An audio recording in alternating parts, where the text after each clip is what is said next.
On écrit sur ce qu'on aime.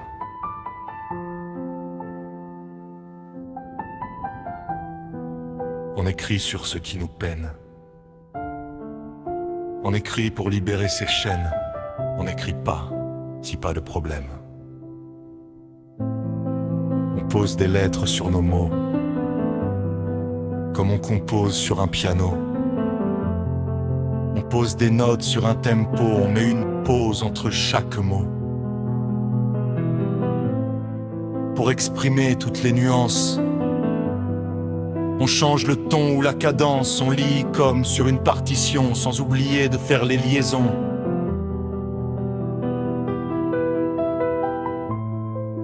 On fait attention aux accords, aux variations que fait notre corps. On met un bémol à nos blessures et on en prend toute la mesure.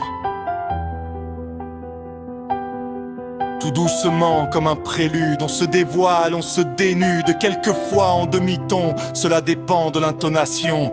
On change de mouvement sous le rythme de nos battements, on fait parfois des arrangements sur les notes graves de nos tourments.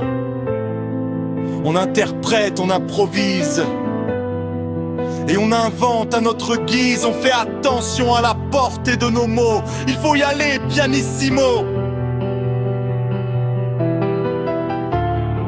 Notre baguette, c'est le crayon pour orchestrer nos émotions. Alors on accorde nos violons et on se met au diapason, car on tire quelquefois sur la corde, sur nos litiges, nos désaccords.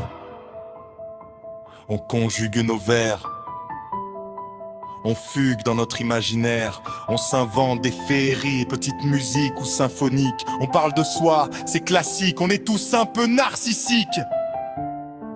On écrit ce que l'on a sur le cœur, on devient auteur, compositeur. Un thème, une ouverture, aucun tabou, plus de censure. Texte hard ou bien acide seront un chef-d'œuvre ou bien un bide. On déballe nos sentiments, on les utilise comme instruments. On met du blues, de la tristesse et des tu me saoules quand on nous stresse. On a l'esprit qui dérape quand la folie nous attrape. On écrit sur des vérités, sur des séquences réalités. On essaie de vous montrer les signes, messages cachés entre les lignes. Mais bien souvent c'est du pipeau et même aussi un peu folklore. C'est arrivé que l'on vous choque, que notre cœur soit fait de rock. Chacun devient un grand artiste, un maestro, un soliste. Et pas besoin de papyrus pour écrire son propre opus. Il faut juste une clé pour les tiroirs où l'on accroche toutes nos histoires. Dans les registres de notre mémoire, il y a des notes tristes et des notes noires. On écrit sur du papier, sur des feuilles volantes ou bien glacées, sur un bloc, un vieux carnet. On y loge ses phrases, ses pensées.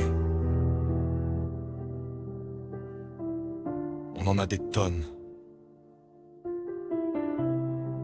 retenues entre elles par des trombones.